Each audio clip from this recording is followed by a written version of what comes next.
तो उसमें जो टेस्ट का सिलेबस है वो आयोनाइजेशन एनर्जी तक मैंने रखा है, ठीक है।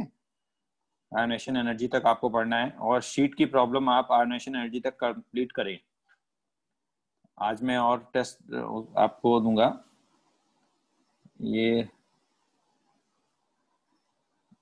समरथ, बेटा आपका कोई डिवाइस नहीं आ रहा है।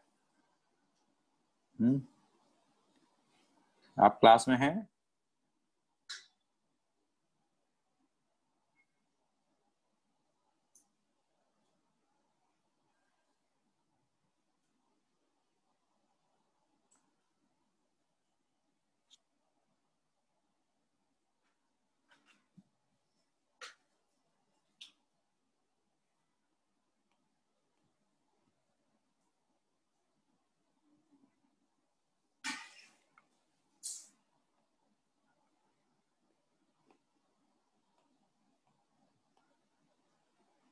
हाँ, कंटिन्यू होंगे। अभी जो है आपके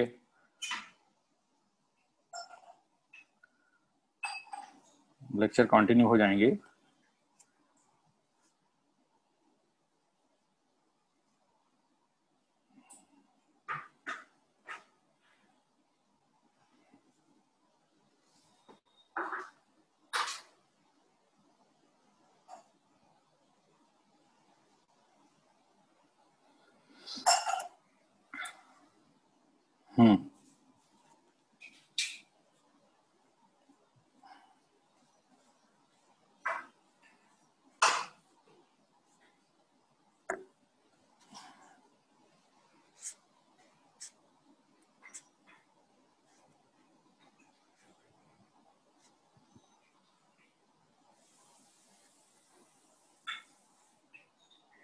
हेलो,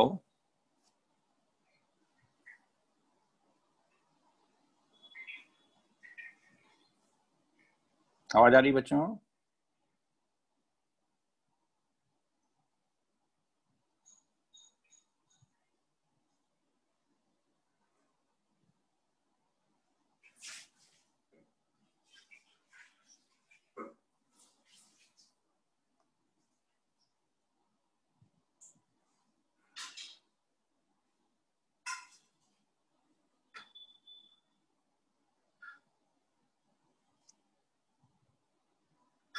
ओके।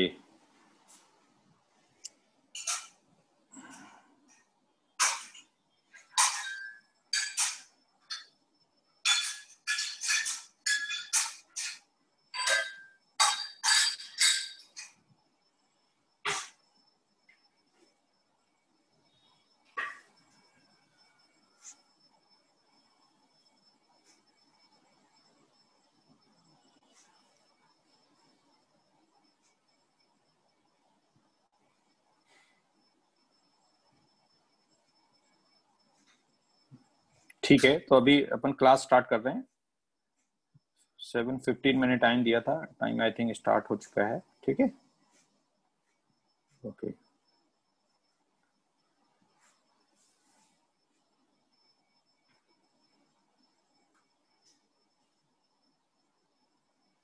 इन्होंने के वीडियो स्टार्ट हो जाएंगे, ठीक है। अगली मैं अभी कुछ कारणों से वीडियो नहीं बन पाए थे, इसलिए अपलोड नहीं हो पाए हैं। मैं अपलोड कराऊंगा, ठीक है, आगे की वीडियो।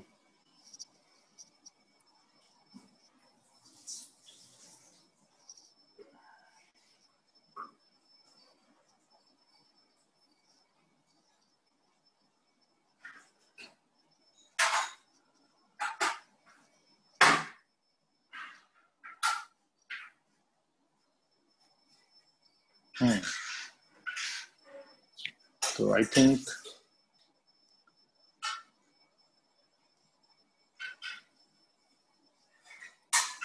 तो चलो मैं क्लास स्टार्ट करता हूँ। आपने वीडियो ऑफ कर लें, मैं भी वीडियो ऑफ कर चुका हूँ।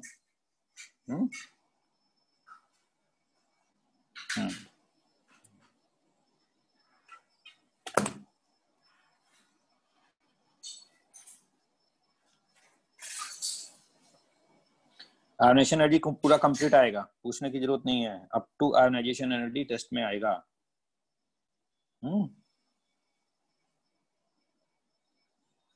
क्लियर? चलिए, तो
आवाज आ रही है क्या मेरी? क्लियर है आवाज?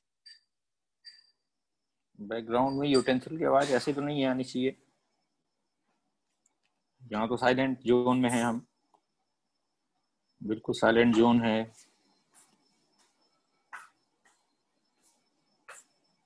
एक मिनट, मैं दोबारा म्यूट ऑल करता हूँ। मेरे पास तो आवाज नहीं आ रही है, लेकिन फिर मैं दोबारा म्यूट ऑल कर देता हूँ।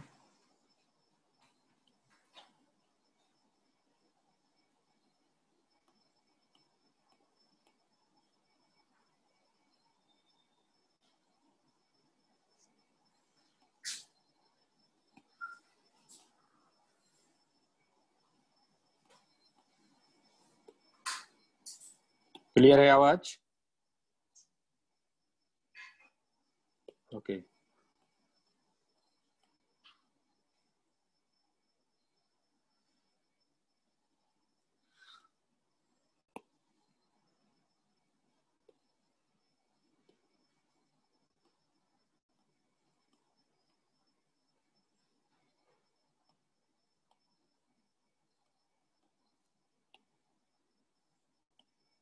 ओके, तो लेट्स स्टार्ट।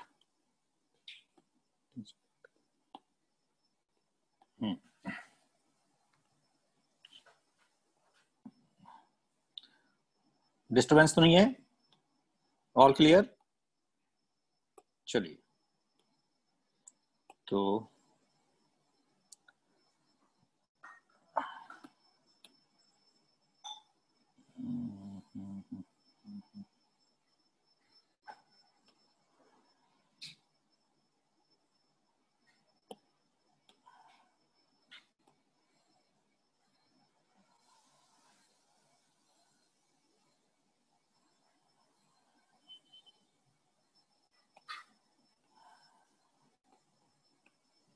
थोड़ा सा वेट करेंगे, मैं ओपन कर रहा हूँ।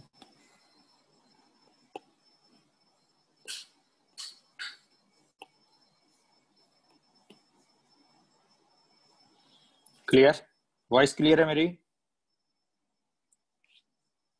ओके, तो इलेक्ट्रॉन एफिनिटी के बारे में बात कर रहे थे। पिछली क्लास में मैंने इलेक्ट्रॉन एफिनिटी क्या होती है उसके बारे में बताया था। ट्रेंड ऑफ इलेक्ट्रॉन एफिनिटी की बात करेंगे, of electron affinity. Electron affinity या इलेक्ट्रॉन गेन एंथैल्पी, दोनों के बारे में मैंने आपको बताया था। डिफरेंस कुछ नहीं, डिफरेंस है बस साइन का डिफरेंस है, क्योंकि electron gain enthalpy usually negative है, तो उसको पॉजिटिव करने के लिए हमने थ्योरेटिकल टर्म इलेक्ट्रॉन एफिनिटी दिया है। अक्रॉस द पीरियड अगर जाएंगे तो क्या होगा? अक्रॉस द पीरियड मैंने बताया था इलेक्ट्रॉन एफिनिटी जो होती है वो तीनों प्रॉपर्टी को बताया था। जेट इफेक्टिव के क्या है इलेक्ट्रॉन एफिनिटी? डायरेक्टली प्रोपोर्शनल या इनवर्सली प्रोपोर्शनल। चार पीरियोडिक प्रॉपर्टीज हैं जिसमें तीसरी हम पढ़ रहे हैं, तो चारों में तीन जो है डायरेक्टली प्रोपोर्शनल है, एक इनवर्सली प्रोपोर्शनल है। That periodic property is what? Size. Size जो है जेट इफेक्टिव का उल्टा ट्रेंड होता है। तो जेड इफेक्टिव मैंने बताया था, जेड इफेक्टिव क्या होता है अक्रॉस अ पीरियड, इधर लेफ्ट राइट क्या होता है जेड इफेक्टिव और डाउन द ग्रुप, ठीक है। जेड इफेक्टिव इंक्रीज करेगा, इंक्रीजेस, ठीक है, और डाउन द ग्रुप जो होगा वो डिक्रीज करेगा, ठीक है। जेड इफेक्टिव का ट्रेंड आपको मालूम है, left right increases, left right, है ना। तो जेड इफेक्टिव जो होगा वो इंक्रीजेस लेफ्ट टू राइट और ये डिक्रीजेस डाउन द ग्रुप। चल बताइए अब ये जो मैंने जेड इफेक्टिव का ट्रेंड लिखा है, इसके अकॉर्डिंग अगर हम लेफ्ट राइट मूव करते हैं अक्रॉस, तो इलेक्ट्रॉन एफिनिटी क्या होगी, electron affinity on moving left to right, on moving across a period, increases, but due to क्यों, due to ये ट्रेंड आपको मालूम है जेड इफेक्टिव का जो मैंने एक्सप्लेन कर चुका हूं मैं, ठीक है। Increases due to increase in Z effective, due to increase in Z effective, ठीक है। लेकिन यहां पे क्या होगा, but with few irregularities, but with few exception. मैंने बताया था केमिस्ट्री में एक्सेप्शन तो आएंगे ही, ठीक है। वो है क्योंकि बगैर एक्सेप्शन के केमिस्ट्री आगे नहीं बढ़ती। वो एक्सेप्शन क्या है उसकी अगर बात करें, ठीक है,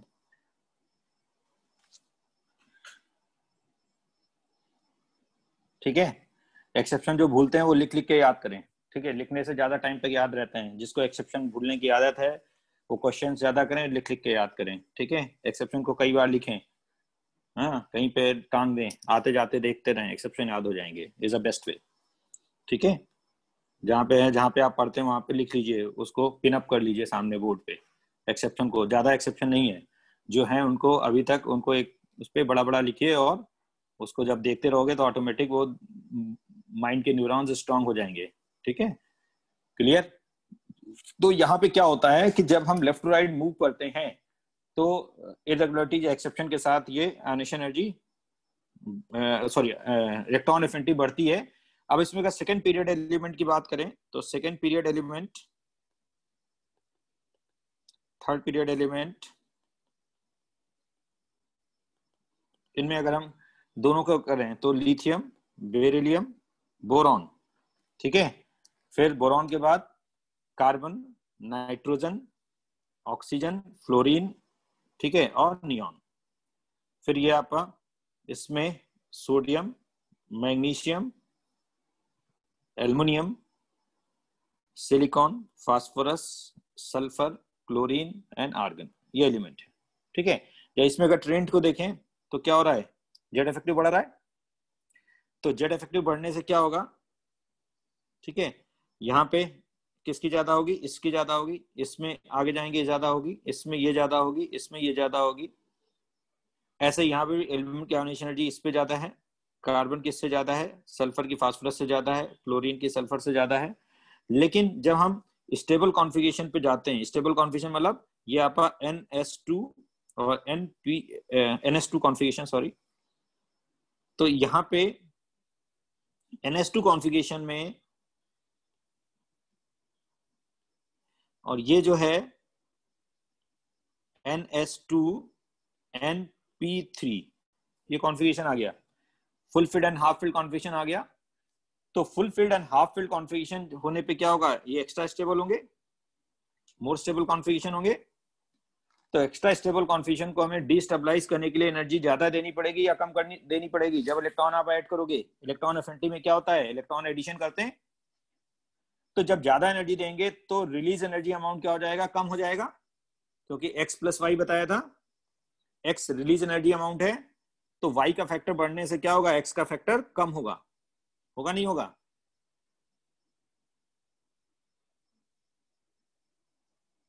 ठीक है, तो अगर x का फैक्टर मतलब रिलीज एनर्जी अमाउंट जो है वो कम आएगा, कम आ सकता है, मतलब लेस नेगेटिव होगा, या फिर पॉजिटिव भी हो सकता है। मतलब कहने का मतलब है पहले स्टेप में मोस्टली क्या बताया था, सक्सेसिव इलेक्ट्रॉन गेन एंथैल्पी जो होती है वो पॉजिटिव होती है ऑलवेज, ठीक है, लेकिन जो पहली इलेक्ट्रॉन गेन एंथैल्पी है वो यूजुअली नेगेटिव है। यूजुअली इसलिए लगाया था, जब स्टेबल कॉन्फ़िगरेशन आ जाते हैं तो हो सकता है उसमें पहले स्टेप में ही आपको एनर्जी मिले नहीं बल्कि देनी पड़ जाए। क्यों?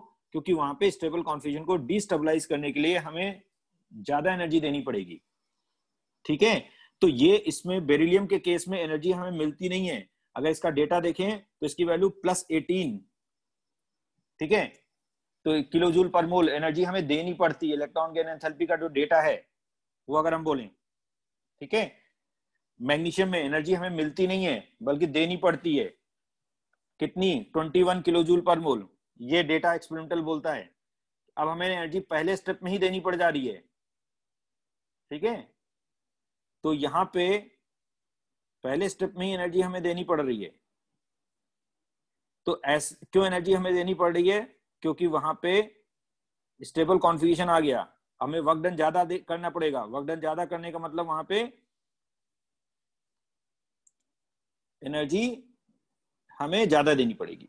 तो बेरिलियम और मैग्नीशियम में एनर्जी मिलने के बजाय क्या हो जाती है, देनी पड़ जाती है। तो लिथियम में एनर्जी नेगेटिव आएगी, बेरिलियम में एनर्जी पॉजिटिव आएगी, तो इसकी वैल्यू क्या बोलेंगे, ये कम होगी। सोडियम में एनर्जी नेगेटिव आएगी, मैग्नीशियम में पॉजिटिव एनर्जी। पॉजिटिव एनर्जी का मतलब एनर्जी पहले स्टेप में मिलने के बजाय क्या हो रही है, देनी पड़ रही है। बात समझ में आई? तो ये एक्सेप्शन आया, अब रेगुलर ट्रेंड नहीं मिल रहा है, बोलो।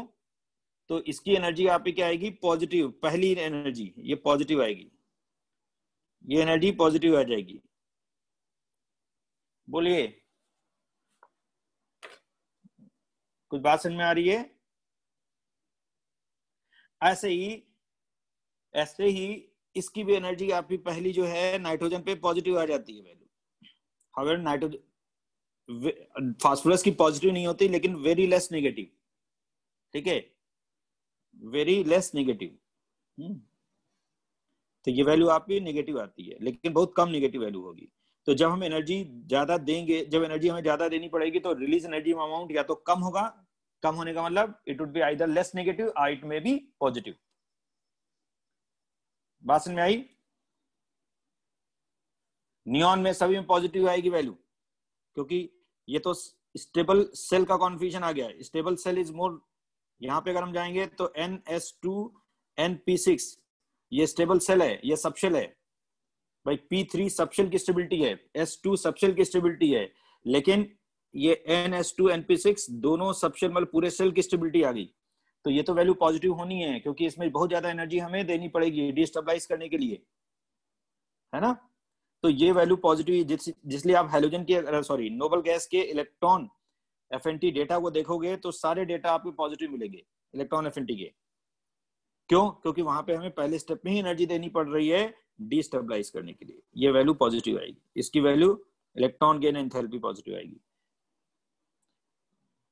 मैं डेटा जो बोलूंगा वो किस में आएगा, इलेक्ट्रॉन एफएनटी में नहीं आएगा। डेटा किस में आएगा, डेटा किस में आएगा, ध्यान रखना, गेन एंथैल्पी। क्योंकि मैंने बताया था इलेक्ट्रॉन एफिनिटी थ्योरेटिकल है, डेटा एक्सपेरिमेंटल जो है वो इलेक्ट्रॉन गेन एंथैल्पी है। कंफ्यूज मत होना, मैं पॉजिटिव लिख रहा हूं मतलब इलेक्ट्रॉन गेन है, ठीक है। जो भी हम एक्सपेरिमेंटल डेटा लिखेंगे that are gain enthalpy, electron affinity theoretical है,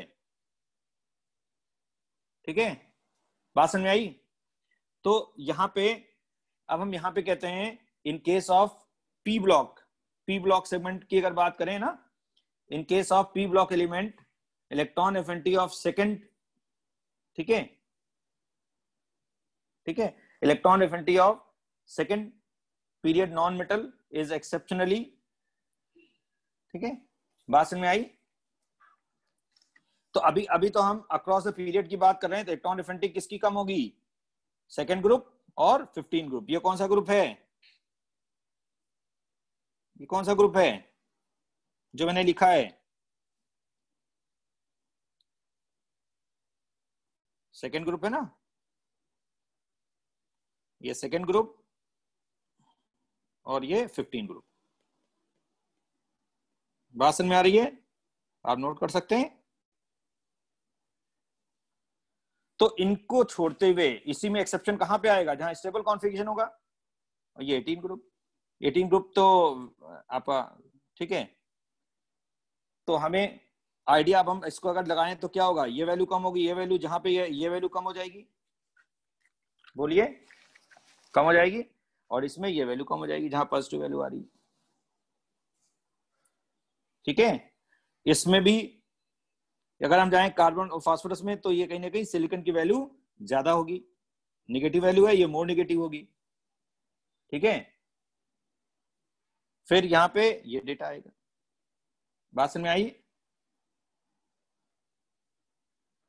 तो बेरिलियम की जेड ज्यादा है, जेड इफेक्टिव बेरिलियम में ज्यादा है, लेकिन यहाँ पे कॉन्फ़िगरेशन के बेसिस पे जेड इफेक्टिव को हम प्रेफरेंस नहीं दे रहे हैं। मैंने बताया था ना,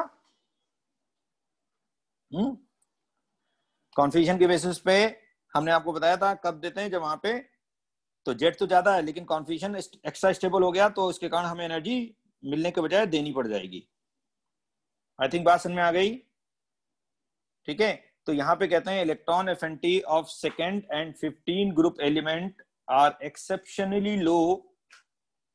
ये 16 ग्रुप एलिमेंट होगा और इसमें एक्सेप्शनली लो होगा ये इन दोनों का। ठीक है। दोनों का क्यों लो होगा? Due to extra stable full filled and half filled configuration. ठीक है। बात समझ में आई? व्हेन एंड ऐसा क्यों होता है? When an additional electron is added into stable configuration, तो हमें क्या करना पड़ेगा? More amount of energy is required to destabilize such stable configuration. ठीक है। Therefore more amount of energy is needed. Clear? तो ये जो है, तो इसलिए ये एक्सेप्शन मिलता है। आई थिंक बात समझ में आ गई। आगे बढ़े। तो अगर हम यहां पे बोलते हैं इन केस ऑफ सेकेंड, तो इलेक्ट्रॉन एफिनिटी जो होगी, electron affinity of second and second group and 15 group element are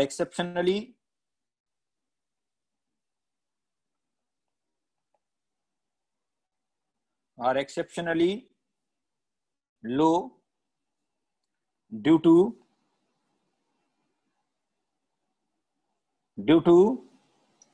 their extra stable configuration,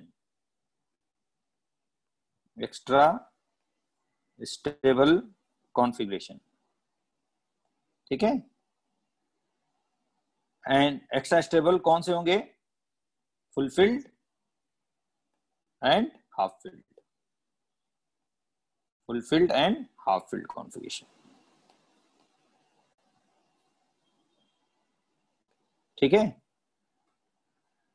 तो when an additional electron is added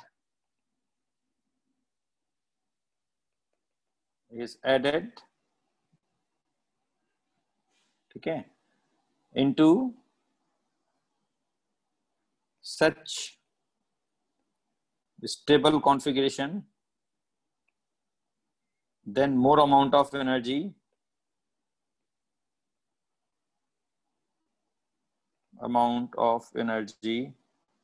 is needed to destabilize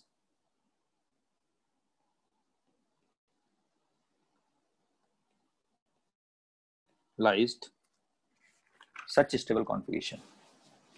ठीक है। destabilize such stable configuration,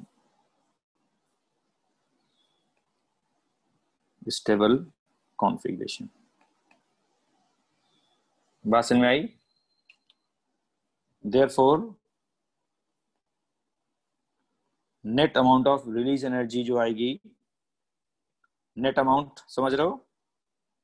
x plus Y जो किया था, release energy, तो net amount of release energy वो release भी हो सकती है और रिक्वायर्ड भी हो सकती है। Net amount of energy, net amount of energy is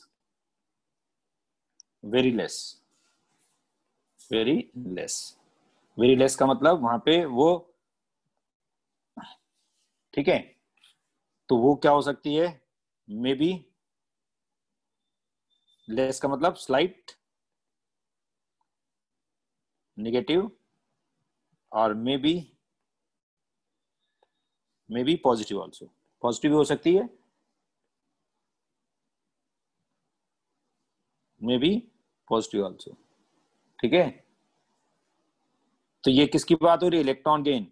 और इलेक्ट्रॉन एफिनिटी तो हमने बताया था नेगेटिव को जीरो ही मान, अगर रिक्वायर्ड है प्लस नेगेटिव इलेक्ट्रॉन एफिनिटी मतलब हम जीरो मानते हैं, ठीक है। इसी को हम क्या बोल सकते हैं, इलेक्ट्रॉन एफिनिटी में भी नेगेटिव, इलेक्ट्रॉन गेन एंथैल्पी, ठीक है, EG, electron gain enthalpy slight negative, may be negative electron gain enthalpy, EG. या फिर इसी को क्या बोलते हैं, electron affinity is zero, electron affinity consider to be zero. Electron affinity theoretical है तो उसको हम क्या मानते हैं, कंसिडर्ड जीरो, उसकी वैल्यू नहीं होगी, उसको जीरो मान लेते हैं, ठीक है, वो थ्योरेटिकल है। लेकिन एक्चुअल जो डेटा आएगा वो इलेक्ट्रॉन गेन एंथैल्पी होगा, जो स्लाइड नेगेटिव होगा या स्लाइड पॉजिटिव होगा। पहले स्टेप में एनर्जी देनी पड़ जाएगी। कुछ मैं डेटा लिख रहा हूं, आप चाहें तो श्योरिटी के लिए लिख सकते हैं, जैसे electron gain enthalpy Eg1 of beryllium atom is equal to, ठीक है, पहले स्टेप में यहाँ पे स्टेबल कॉन्फिगरेशन है तो एनर्जी देनी पड़ेगी, इट इज +18 किलो जूल पर मोल। अब आप देखिए, तो कहने का मतलब क्या है कि रिपल्शन में जो एनर्जी हमें, जो वर्क डन में एनर्जी ज्यादा देनी पड़ेगी, क्योंकि रिलीज एनर्जी कम है, रिक्वायर्ड एनर्जी यहाँ पे ज्यादा है। बात समझ में आई, ठीक है, क्लियर, बात समझ में आई। तो ये कुछ केसेस हैं जिसमें ऐसे ही electron gain enthalpy Eg1 of Mg atom is +21 kilojoule per mole, ठीक है। ऐसे ही अगर हम electron gain enthalpy 1 of nitrogen atom बोलें तो, ठीक है, इट इज नाइट्रोजन एटम की electron gain enthalpy +8 kilojoule per mole. लेकिन फास्फोरस की अगर बोलें तो ये स्लाइट नेगेटिव है, ठीक है। तो नाइट्रोजन फास्फोरस के केस में हमें एनर्जी रिलीज होती है। ये एनसीईआरटी की उसमें भी डेटा भी गिवन है, आप अगर देखोगे तो आपको मिल जाएगा एनसीईआरटी में, ठीक है, डेटा गिवन है, ठीक है। डेल्टा Eg1 ऑफ हीलियम क्या आएगा, काफी ज्यादा आएगा, it is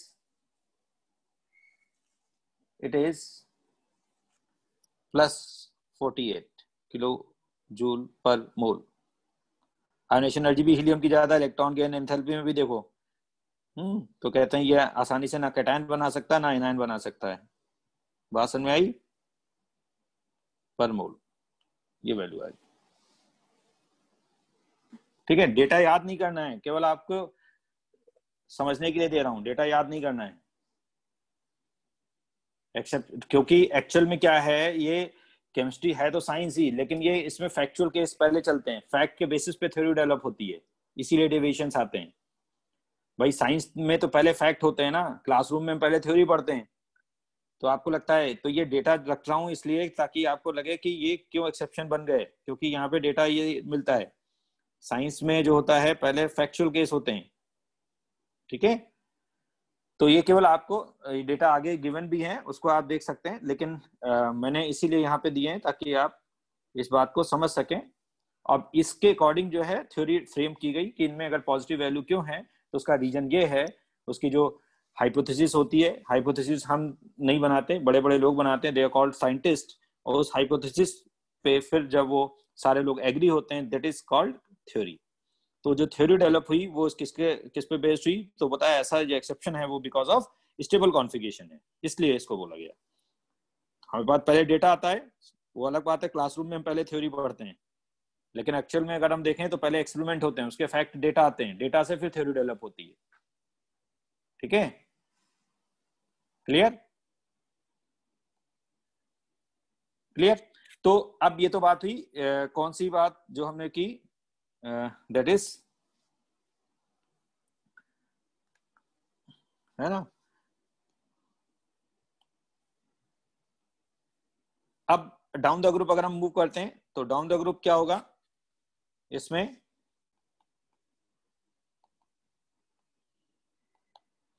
down the group Z effective क्या होता है, इलेक्ट्रॉन एफिनिटी क्या होगा, gradually down the group electron affinity gradually decreases.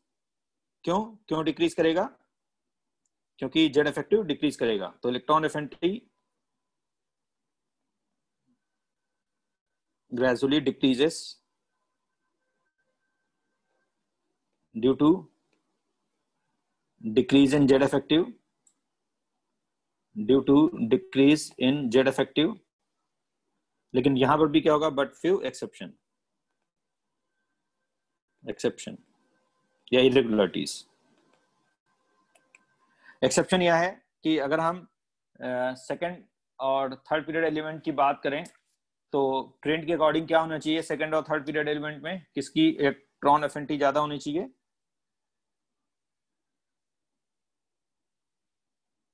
ठीक है, क्लियर।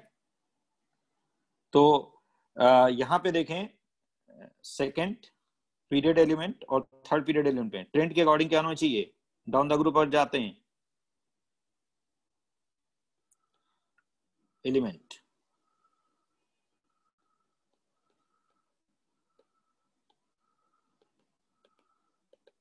ठीक है। तो यहां पे lithium, beryllium, boron, carbon, nitrogen, oxygen, fluorine, ठीक है, देन नियॉन, सॉरी हाँ नियॉन, इसमें sodium, magnesium, that is aluminium, silicon, phosphorus, sulphur, chlorine, argon. Trend के अकॉर्डिंग क्या एक्सपेक्ट करते हैं, ट्रेंड के अकॉर्डिंग क्या एक्सपेक्ट करते हैं, डेटा डिक्रीज होना चाहिए, लेकिन यहाँ पे पी ब्लॉक सेगमेंट में, पी ब्लॉक सेगमेंट की बात कर रहा हूं, ये पी ब्लॉक सेगमेंट यहां से स्टार्ट होगा, ये वाला, इसको तो छोड़ ही थे, ठीक है। यहाँ पे इसको मैंने इसलिए छोड़ दिया है क्योंकि यहाँ पे एक्सेप्शनल ऑर्डर है, क्योंकि स्टेबल कॉन्फ़िगरेशन आ गया, NS2 NP6, इसमें तो एनर्जी रिलीज ही होती है, इसको भी हमने छोड़ दिया NS2, ठीक है, इसमें भी एनर्जी। ये मेटल को इसलिए छोड़ दिया क्योंकि मेटल में इलेक्ट्रॉन गेन एंथैल्पी प्रॉपर्टी कम होती है रिलेटिव, ठीक है। एनायन फॉर्मेशन डेंसिटी किसकी होगी, नॉन मेटल की। तो ये देखा गया जो कम होने के बजाय इन सभी का डेटा जो होता है वो ज्यादा होता है इलेक्ट्रॉन। तो ये एक्सेप्शनल केस आया, ये एक्सेप्शनल केस है, उसका रीजन क्या है आप सुनिएगा। तो थर्ड पीरियड एलिमेंट का जो इलेक्ट्रॉन गेन है केवल नॉन मेटल, ध्यान रखेंगे नॉन मेटल, ठीक है। मेटल में बात करेंगे तो एक्सेप्शन नहीं है, लिथियम का ही ज्यादा है सोडियम से, ठीक है, क्लियर क्लियर, इसमें कोई दिक्कत नहीं है, इसमें कोई दिक्कत नहीं है। नॉन मेटल में ये एक्सेप्शन आता है, मेटल में तो क्लियर है। तो उसका रीजन बोलते हैं कि जो सेकंड पीरियड एलिमेंट हैं इनकी साइज स्मॉल है। साइज स्मॉल होने का मतलब, साइज जब स्मॉल होगा तो वैलेंस शेल ज्यादा क्लोज एरिया में होंगे, तो इनकमिंग इलेक्ट्रॉन और वैलेंस शेल इलेक्ट्रॉन के बीच में रिपल्शन ज्यादा होगा। ठीक है, तो पी ब्लॉक में मेटल भी होते हैं, नॉन मेटल भी होते हैं, मेटोलाइट भी होते हैं, उससे कंफ्यूज नहीं हो जाइएगा। ठीक है, तो थर्ड पीरियड में, थर्ड पीरियड एलिमेंट की, जैसे आप एल्यूमिनियम और बोरॉन में कंफ्यूज हो रहे हैं, तो उसमें आपको कंफ्यूज होना नहीं है। पी ब्लॉक सेगमेंट में मेटल भी है, नॉन मेटल भी है और मेटोलाइट भी है। थर्ड पीरियड एलिमेंट की इलेक्ट्रॉन गेन एंथैल्पी जो है वो मोर नेगेटिव है देन सेकेंड पीरियड एलिमेंट। उसका रीजन क्या है? Small size. जब small size second period element का होगा तो वहां पे क्या होगा? इनकमिंग इलेक्ट्रॉन और वैलेंस इलेक्ट्रॉन में रिपल्शन कम होगा या ज्यादा होगा? रिपल्शन कम होगा या ज्यादा होगा? ज्यादा होगा। जब रिपल्शन ज्यादा हुआ तो रिलीज एनर्जी अमाउंट कम होगी या ज्यादा होगी?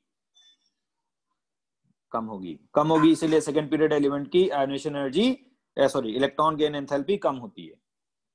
ठीक है, तो इन पी ब्लॉक एलिमेंट अगर हम केवल, ठीक है, ये exception in P block element मैंने बोला ना, इन पी ब्लॉक एलिमेंट या सेगमेंट में, in P block elements electron affinity of second period, of second period element is second period element, वो सारे नॉन मेटल होंगे। ठीक है, second period element non metals है ना, are exceptionally low, electron affinity is exceptionally less या low than respective third period element.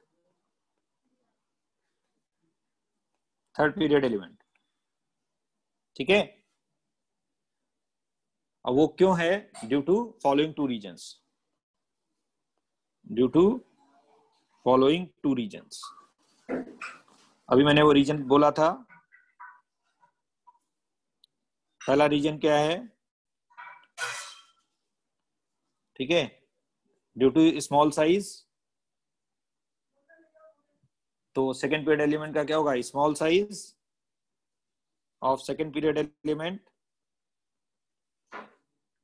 Second period non metals.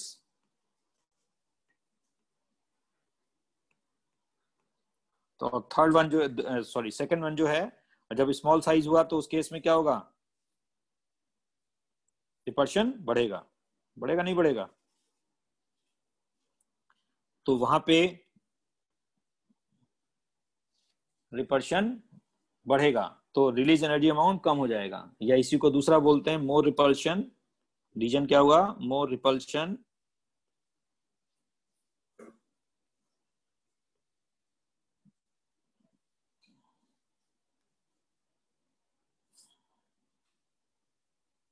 Repulsion, ठीक है, between incoming electron and valence electron,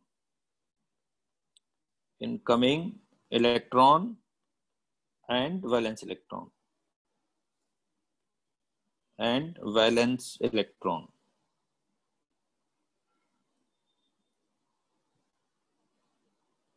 electrons, I think ये बात समझ में आ गई। रीजन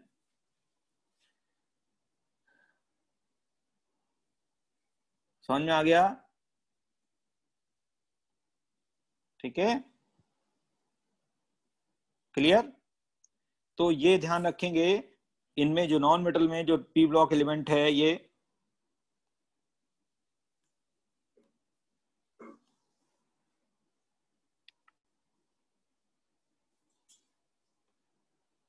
है ना,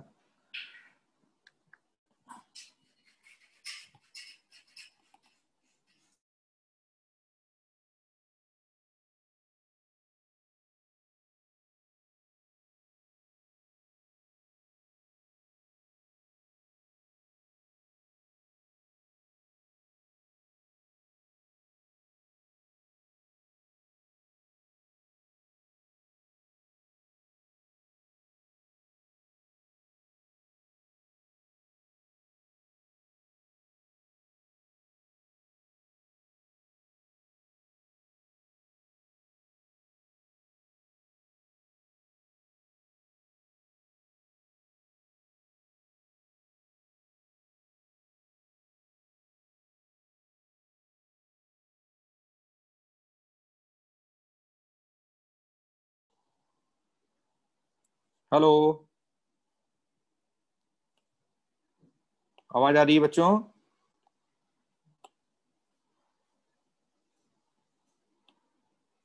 ओके, ये थोड़ा सा कनेक्शन प्रॉब्लम था, मैं दोबारा कनेक्ट कर रहा हूँ, 1 मिनट रुकिएगा।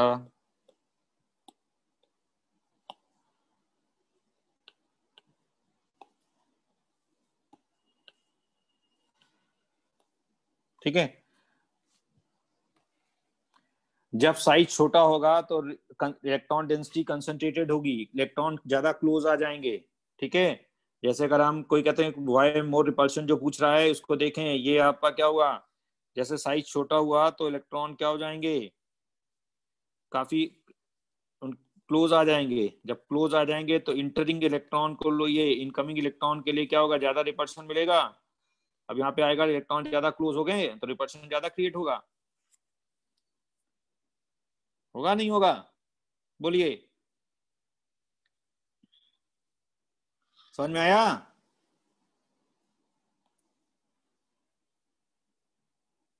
क्लियर? तो अब यहाँ पे सेकेंड और थर्ड पीरियड एलिमेंट में ध्यान रखेंगे नॉन मेटल में।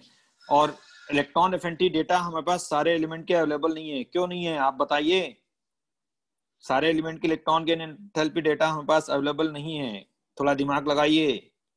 क्यों अवेलेबल नहीं है? क्योंकि most of the element are metal, anion formation. हाँ, तो ये भी बात सही है कि इस बात को अगर हम नोट करके देखें तो यहाँ पे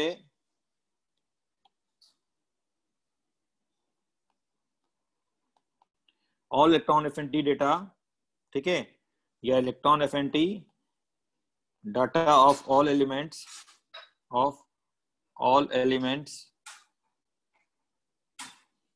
are not reported। क्यों रिपोर्टेड नहीं है? एक्सपेरिमेंटली,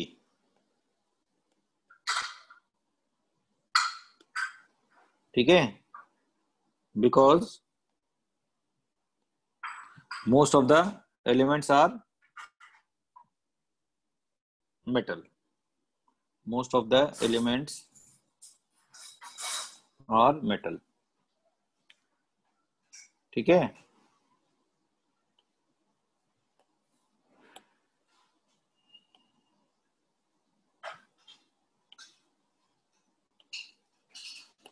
बैकग्राउंड में डिस्टरबेंस है, मैं म्यूट ऑल दोबारा कर रहा हूं।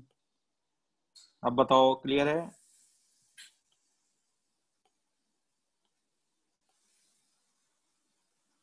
ठीक है, हाँ। तो वहां पे तो मैं बता रहा था, ये ध्यान रखेंगे कि इलेक्ट्रॉन एफिनिटी जो है ऑफ डेटा या वैल्यूज ऑफ ऑल एलिमेंट्स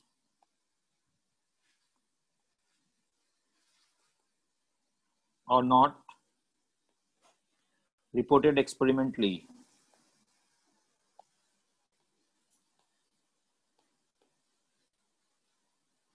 ठीक है, एक्सपेरिमेंटली रिपोर्टेड नहीं है क्योंकि because most of the element are metal, और मेटल में कैटायन फॉर्मेशन डेंसिटी होती है, एनायन फॉर्मेशन डेंसिटी कम होती है। ठीक है, एक बात मैं यहाँ पे देखिएगा, जब किसी भी मेटल को अगर हम यहाँ पे करेंगे, जैसे आपने किसी भी गैसेस मेटल एटम है उससे एक इलेक्ट्रॉन आपने निकाला तो क्या बनेगा? Gases cation. ठीक है, और फिर उसमें इलेक्ट्रॉन आपने रिलीज ऐड कर दिया तो फिर से क्या बन जाएगा? Metal atom again. बोलिए, इसमें क्या हो रही है? एनर्जी हमें देनी पड़ रही है या रिलीज हो रही है? इस केस में एनर्जी देनी पड़ेगी, रिक्वायर्ड होगी, सिस्टम में एनर्जी देनी पड़ेगी। इसमें क्या होगा? एनर्जी रिलीज होगी सिस्टम से, क्योंकि यहाँ पे कैटायन और आयन में अट्रैक्शन होगा। ठीक है, ये इसको क्या बोलेंगे, delta H ionization energy plus sign के साथ, बोलिए, प्लस साइन के साथ डेल्टा एच आयनाइजेशन एनर्जी। क्यों, एनर्जी रिक्वायर्ड है, और इसमें minus delta electron gain enthalpy. दोनों एनर्जी मैग्नीट्यूड में इक्वल होंगी या अलग अलग होंगी, एनर्जी रिक्वायर्ड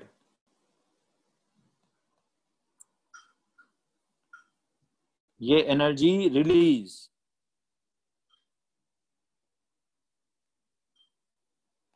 बताइए दोनों मैग्नीट्यूड में इक्वल हैं या अलग अलग हैं? हाँ, इक्वल हैं। तो अगर कहीं पर भी मेटल एटम की जो आयनाइजेशन एनर्जी है वही मेटल कैटायन की इलेक्ट्रॉन गेन एंथैल्पी है, हम कह सकते हैं। कभी कभी इस टाइप से क्वेश्चन आ जाते हैं आयन की, हम जो पीरियोडिक प्रॉपर्टीज पढ़ रहे हैं वो एटम की पढ़ रहे हैं। जैसे एटॉमिक साइज पढ़ा था, फिर हमने आयनिक साइज पढ़ा। अब जैसे हम आयन की इलेक्ट्रॉन गेन एंथैल्पी या आयन की इलेक्ट्रोनेगेटिविटी की बात करें, आयन की इलेक्ट्रॉन गेन एंथैल्पी या आयन की आयनाइजेशन एनर्जी की बात करें, तो अगर मैं अभी एटम, तो जो कैटायन की मतलब आयन हो गया ना, तो आयन की जो आयनाइजेशन एनर्जी होगी या आयन की जो इलेक्ट्रॉन गेन एंथैल्पी होगी वो रेस्पेक्टिव एटम से कंपेयर होगी। तो m प्लस आयन की जो इलेक्ट्रॉन गेन एंथैल्पी है वो क्या होगी, electron gain of m plus cation is equal in magnitude to the electron ionization energy of atom। तो आयन डायरेक्ट कोरिलेट नहीं होगा आयनाइजेशन एनर्जी इलेक्ट्रॉन, वो रेस्पेक्टिव एटम से कोरिलेट होगा। तो इलेक्ट्रॉन गेन अगर आयन का पूछा जाए तो इलेक्ट्रॉन गेन मतलब कैटायन में इलेक्ट्रॉन ऐड होगा, तो electron gain of cation is equal to ionization energy of atom, particular atom जिससे वो कैटायन बना है। बात तो समझ में आई? ये काफी इंपॉर्टेंट है, इस पे क्वेश्चन। तो जब भी आपके जैसे पूछा जाए एटम से हट के आयन की आयनाइजेशन एनर्जी या आयन की इलेक्ट्रॉन एफिनिटी के बारे में पूछा जाए तो आप रेस्पेक्टिव एटम से कंपेयर करना। कुछ बात समझ में आई? जैसे पूछा जाए कैटायन की इलेक्ट्रॉन गेन, अब कैटायन की इलेक्ट्रॉन गेन हम थोड़ी क्या बता देंगे क्योंकि हम तो एटम के रेस्पेक्ट में बात करें। तो कैटायन में जब इलेक्ट्रॉन ऐड करोगे तो कैटायन में क्या होगा, कैटायन इलेक्ट्रॉन को स्ट्रांगली अपने अट्रैक्ट करेगा, अट्रैक्शन का पार्ट बढ़ेगा। कैटायन और इलेक्ट्रॉन के बीच में अट्रैक्शन होगा नहीं होगा, तो एटम की आयनाइजेशन एनर्जी के इक्वल होगा। तो जितनी एटम को आयनाइज करने में कैटायन बनाने में एनर्जी रिक्वायर्ड थी उतनी ही एनर्जी कैटायन से एटम बनाने में रिलीज होगी। बात समझ में आई? बोलिए, बात समझ में आई? अगर मैं कहता हूं, अगर मैं बोलता हूं Na प्लस की इलेक्ट्रॉन गेन एंथैल्पी क्या है, Na प्लस, Na एटम नहीं, ध्यान रखिएगा, Na प्लस का इलेक्ट्रॉन एफिनिटी क्या है, जो Na एटम की आयनाइजेशन एनर्जी का डेटा है। साइन में इक्वल एंड अपोजिट होंगे, तो इलेक्ट्रॉन गेन क्या होगा, नेगेटिव साइन के साथ आएगा, और ये जो आएगा वो पॉजिटिव साइन के साथ आएगा। बस, तो साइन में अपोजिट होंगे लेकिन मैग्नीट्यूड में इक्वल होंगे। बोलिए, बात समझ में आई? अब उल्टा मैं बोलता हूं, अगर मैं एनायन की आयनाइजेशन एनर्जी बोलूं, हमने किसी एटम से इलेक्ट्रॉन ऐड कर दिया, ठीक है। अब मैं कहीं पे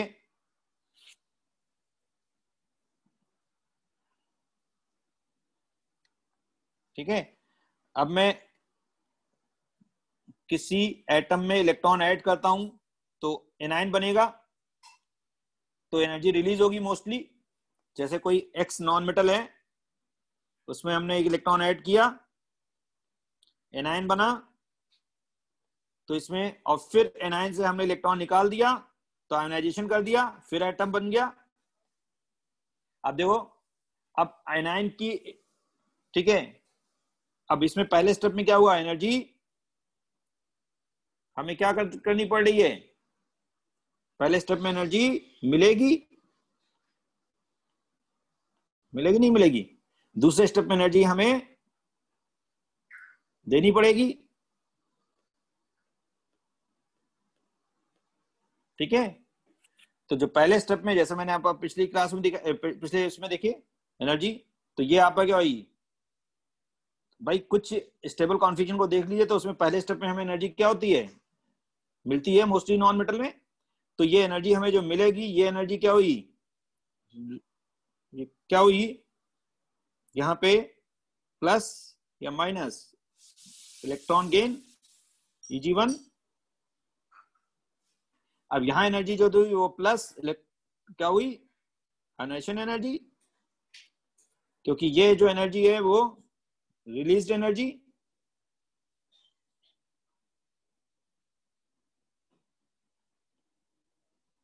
और ये जो है वो रिक्वायर्ड एनर्जी।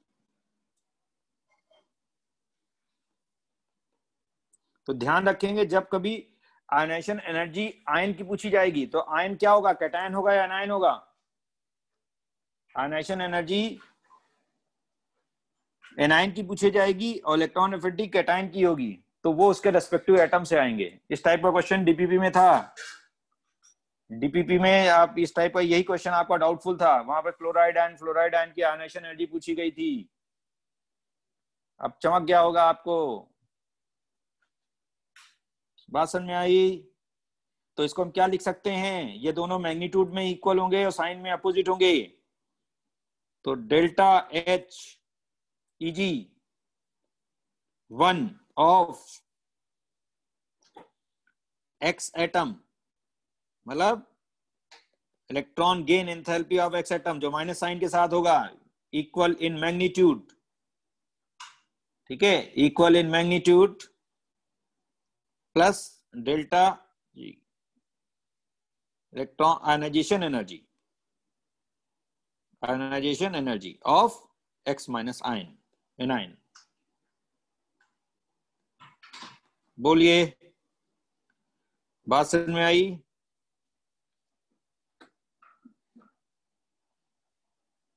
ठीक है, क्लियर।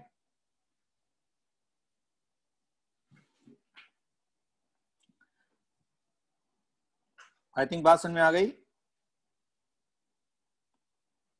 तो इसी पे क्वेश्चन थे, आई थिंक आपको ये क्वेश्चन भी मैं करा देता हूं। तो क्वेश्चन था, अरेंज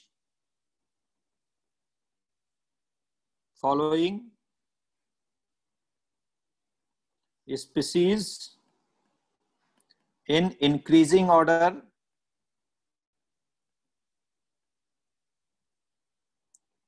ऑफ आयनाइजेशन एनर्जी, यही क्वेश्चन था, आयनाइजेशन एनर्जी। वहां पे ऑप्शन था Cl, F atom, Cl minus and fluoride ion atom.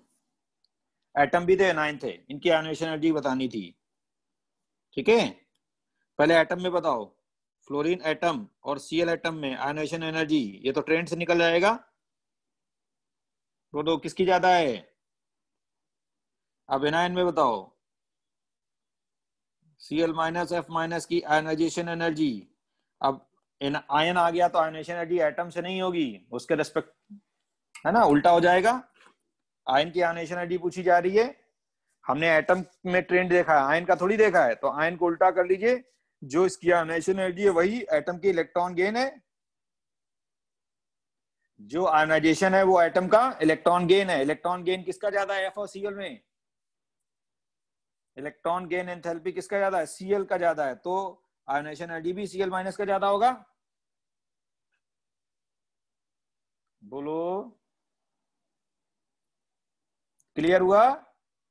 ये भी एक्सेप्शन बताया था ना कि थर्ड पीरियड एलिमेंट की electron gain second period element से ज्यादा है।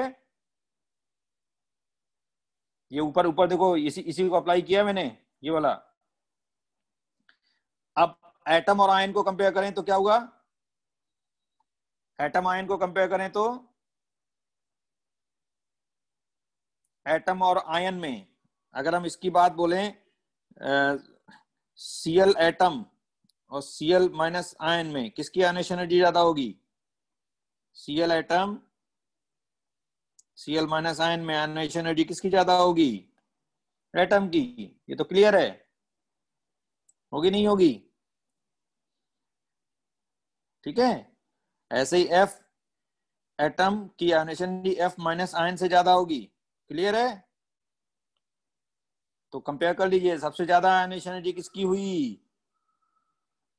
F एटम, फिर Cl एटम, फिर क्या हुआ? Cl। अब आयन पे आइए, तो आयन पे क्या हुआ? Cl माइनस आयन, फिर F माइनस आयन, ये ऑर्डर आएगा। आई थिंक सबको क्लियर हो गया होगा। यही आएगा, यही आंसर है, इज आंसर।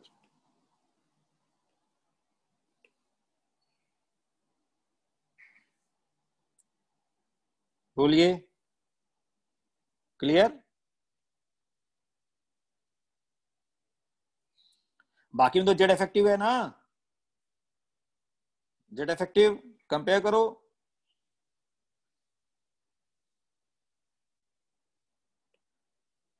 जेड इफेक्टिव को कंपेयर करो, एटम और आयन में जेड इफेक्टिव किसका ज्यादा होगा?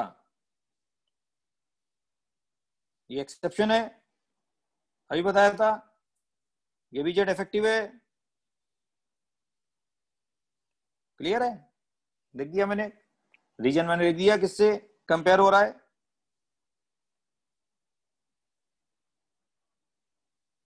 ये जेड इफेक्टिव होगा। ठीक है। Cl माइनस Cl और ये वाला, तो Cl माइनस और F माइनस की आयनेशन एनर्जी किसके इक्वल है? ऊपर देखो लिखा है, ionisation energy of anion is equal two electron gain of atom. जिसको डाउट है, ये ऊपर देखो लिखा है। ठीक है।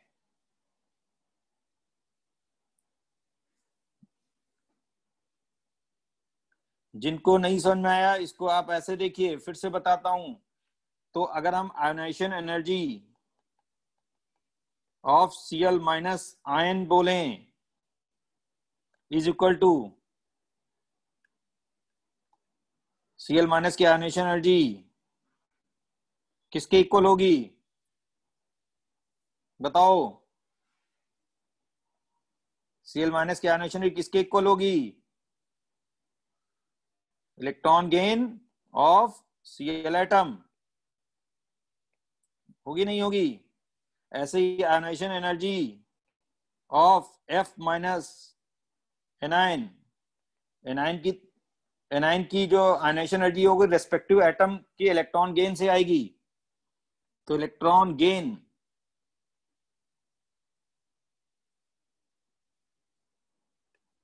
ठीक है, यहां पे इलेक्ट्रॉन गेन आएगा, तो ये इलेक्ट्रॉन गेन आएगा। तो यहां पर भी क्या होगा? Electron gain of F atom. हुआ नहीं हुआ?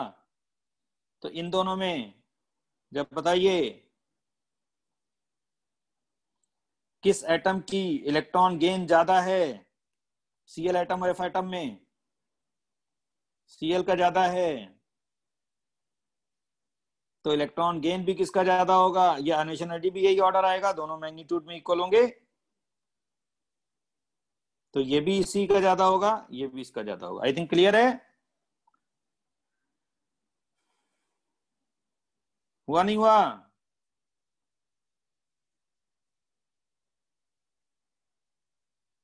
तो आयनेशन एनर्जी ऑर्डर अगर हम बोलें, तो आयनेशन एनर्जी ऑर्डर ये हो जाएगा।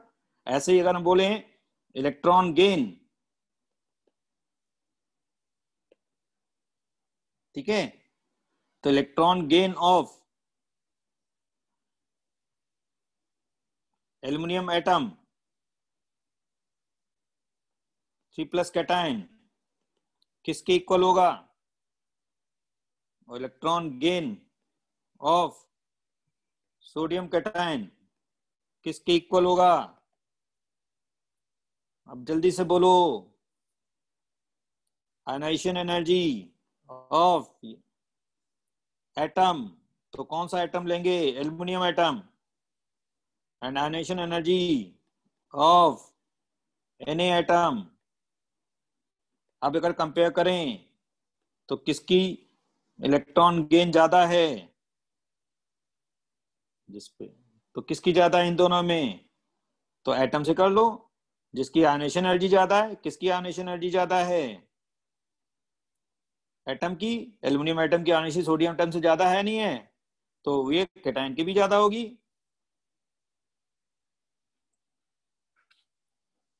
बोलिए।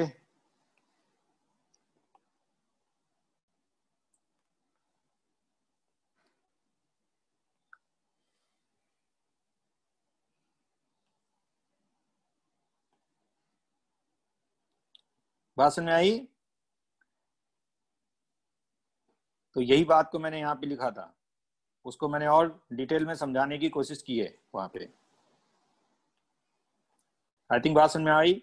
तो जब कभी आयन की आयनाइजेशन एनर्जी, तो जैसे हमने साइज में आयन का साइज बढ़ा था, आयन का साइज तो हमने जेड वाई रेशियो से देख लिया था। अब मैं बात करता हूं, जैसे हमने साइज की बात की, एटॉमिक साइज, फिर आयनिक साइज की बात की, तो उसमें जेड वाई रेशियो। तो जब हमने एटम की आयनाइजेशन एनर्जी देखी, तो एटम जब आयनाइजेशन एनर्जी के बाद कैटायन में चेंज होगा, तो कैटायन की इलेक्ट्रॉन गेन जो होगी वही एटम की आयनाइजेशन एनर्जी है। इलेक्ट्रॉन एफिनिटी में एनायन बनेगा, तो एनायन की जो आयनाइजेशन एनर्जी होगी वही एटम की इलेक्ट्रॉन गेन एंथैल्पी है। क्लियर? बात समझ में आई? तो अब ऑर्डर क्या हुआ? Order of ionization energy. अब बताओ, ये क्वेश्चन इंपॉर्टेंट है। Cl atom, F atom, F minus ion, Cl minus ion. बताइए, फिर से बताओ, एटम और आयन में किसकी आयनाइजेशन एनर्जी ज्यादा होगी? एटम की। एटम और आयन में किसकी आयनाइजेशन एनर्जी ज्यादा है? ये एटम है, ये आयन है। तो एनायन की, तो एटम को तो आराम से कंपेयर कर सकते हैं, F atom is greater than Cl Z effective से। ठीक है, एनायन में हमें क्या करें? इलेक्ट्रॉन गेन को कंपेयर करेंगे। इलेक्ट्रॉन गेन किसका? तो एनायन का जो आयनाइजेशन एनर्जी है वही एटम का इलेक्ट्रॉन गेन है। तो किसका इलेक्ट्रॉन गेन ज्यादा है? Cl एटम का। तो आयनाइजेशन एनर्जी Cl आयनाइन की F माइनस से ज्यादा होगी। अब इन दोनों में कंपेयर करिए, तो Cl एटम और Cl में जेड इफेक्टिव किसका ज्यादा है? एटम पे जेड इफेक्टिव ज्यादा होगा एनायन से। ये ऑर्डर आ गया। बोलिए, यही तो लिखा था। क्लियर? बात समझ में आई? तो F एटम की जो है आयनाइजेशन एनर्जी,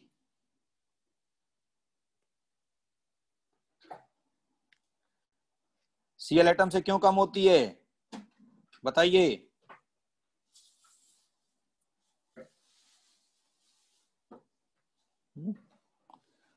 ठीक है, इलेक्ट्रॉन एफिनिटी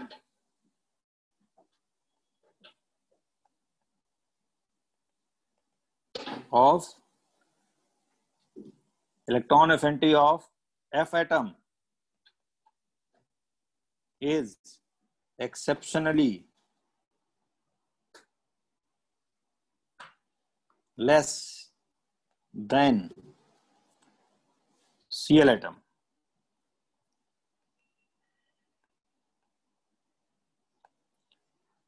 Why? ये एक्सेप्शन है, इसको क्वेश्चन फॉर्म में बोलें तो क्यों है? Due to stable configuration. नहीं, पागल हो क्या? स्टेबल कॉन्फिगरेशन कहां है यहाँ पे? Size, due to small size of fluorine atom या second period element. Second period non metal है ना, सेकेंड पीरियड नॉन मेटल का अपने respective third period non metal से इलेक्ट्रॉन एफिनिटी कम होती है। सेकेंड पीरियड नॉन मेटल, ठीक है, more repulsion would be there. Small size के कारण क्या होगा? रिपल्शन कम ज्यादा होगा। More repulsion exist between incoming electron and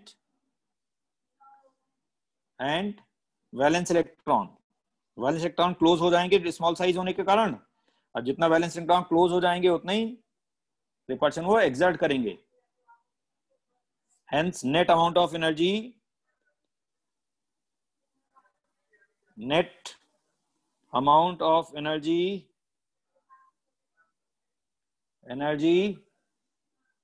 ठीक है, लेस होगी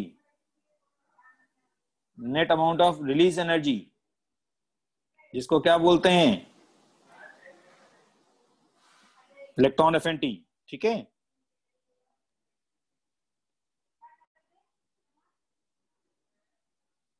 रिलीज एनर्जी, इसी रिलीज एनर्जी को क्या बोलते हैं, इलेक्ट्रॉन एफिनिटी, जो भी है। ठीक है,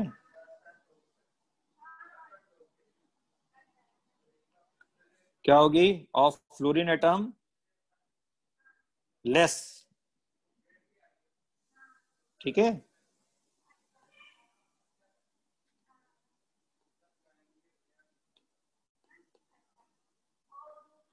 is less than chlorine atom. I think बात समझ में आएगी। सिमिलरली क्या बताइएगा, कुछ मैं बता रहा हूं, compare ionization energy,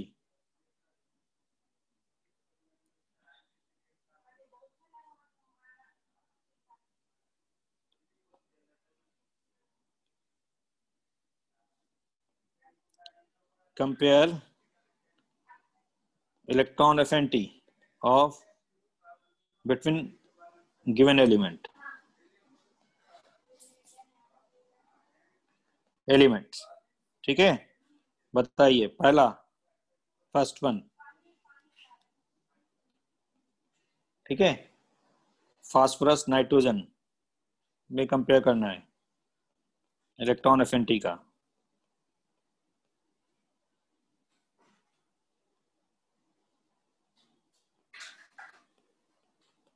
second one, sulphur oxygen की इलेक्ट्रॉन एफिनिटी को कंपेयर करना है। Third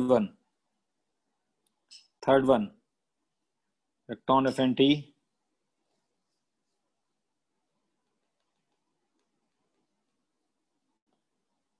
oxygen. Third one electron affinity of carbon और सिलिकॉन को कंपेयर करना है। चलिए बताइए, पहले में नाइट्रोजन और फास्फोरस किसकी ज्यादा होगी, नाइट्रोजन में पहले पॉजिटिव हो गई तो electron affinity negative electron affinity को जीरो मान सकते हैं। इलेक्ट्रॉन एफिनिटी, इलेक्ट्रॉन गेन तो पॉजिटिव होगा, राइट, तो ये सबसे ज्यादा फास्फोरस, जिसको हम जीरो मान सकते हैं, इसकी वैल्यू नेगेटिव में आएगी 72।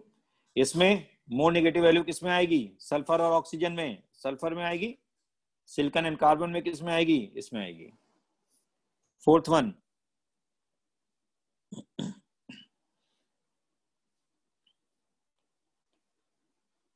Na इलेक्ट्रॉन एफिनिटी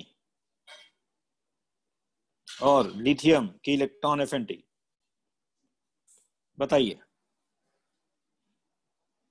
किसकी ज्यादा होगी। अब ये पी ब्लॉक एलिमेंट नहीं है तो इसमें रेगुलर ऑर्डर आएगा, यहाँ एक्सेप्शन पी ब्लॉक एलिमेंट में है, यहाँ पे सेकंड की ज्यादा होगी। ठीक है, आई थिंक बात समझ में आई, क्लियर। तो ये मैंने बात की all about electron gain enthalpy के बारे में। डेटा आपका एनसीईआरटी में लिखा है, जो मैंने एक टेबल बनी है एनसीईआरटी में, और शीट में भी मैंने एनसीईआरटी डेटा दिया है। ठीक है, बात समझ में आई। तो ये जो है मैंने जो क्वेश्चन कराए हैं, ये एक्सेप्शन वाले क्वेश्चन ही करा दिए मैंने, और ये एक जगह एक्सेप्शन आप लिख लीजिए। ठीक है, और इनको दिमाग में रखेंगे। बात समझ में आई। आज मैं होमवर्क अगली शीट का कल अगली क्लास में करूंगा एक साथ। होमवर्क और मैं दे रहा हूं, अपन ने एटॉमिक एक्सरसाइज शीट से कहां तक क्वेश्चन किए थे, जिसको आज हम डिस्कस करने वाले थे 49 तक। उसके बाद आयनाइजेशन एनर्जी के भी क्वेश्चन करिएगा, एक साथ डिस्कस करेंगे। तो 49 से होमवर्क नोट करेंगे, ठीक है।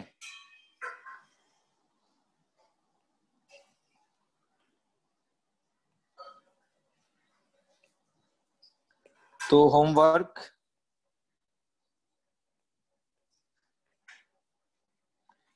एक्सरसाइज शीट, एक्सरसाइज 1 से शीट की एक्सरसाइज लेंगे, 50 से आगे बढ़ेंगे टू 77, यहां तक करेंगे शीट से। और डिस्कशन में अगली क्लास में 1 to 77 करूंगा एक साथ, ठीक है। और जो आपकी डीपीपी पेंडिंग थी वो अब क्वेश्चन हो जाएंगे। जो डीपीपी आपकी 9 थी ना, उसमें क्वेश्चन इसी टाइप के थे जो आज मैंने बताया है। वहां पे एनाइन की आयोनेशन एनर्जी से रिलेटेड क्वेश्चन थे। तो उस समय अपन ने एटम की आयोनेशन एनर्जी पढ़ी थी। एनाइन की आयोनेशन एनर्जी मैंने इसलिए उस समय नहीं बताई थी क्योंकि एनाइन की जो आयोनेशन एनर्जी है वो रिलेटेड किससे है, इलेक्ट्रॉन एफिनिटी से,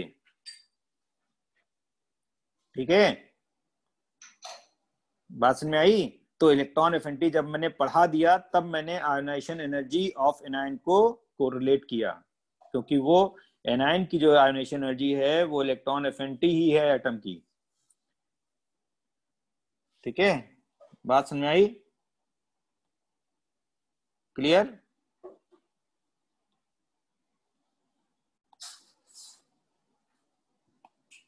ओके,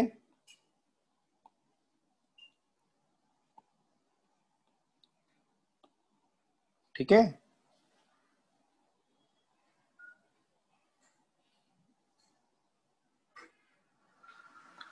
हाँ मैं भेज दूंगा, ये अपने आप नोट कर लिए। अगली क्लास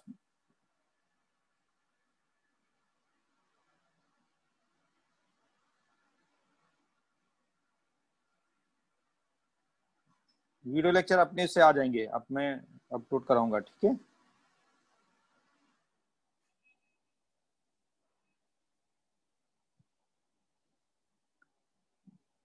वो सर की तबीयत सही नहीं थी इसलिए वीडियो लेक्चर कुछ आपके नहीं जा चुके हैं।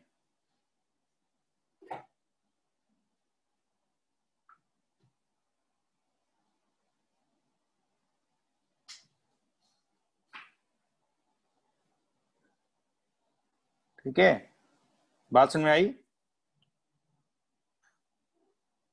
ओके।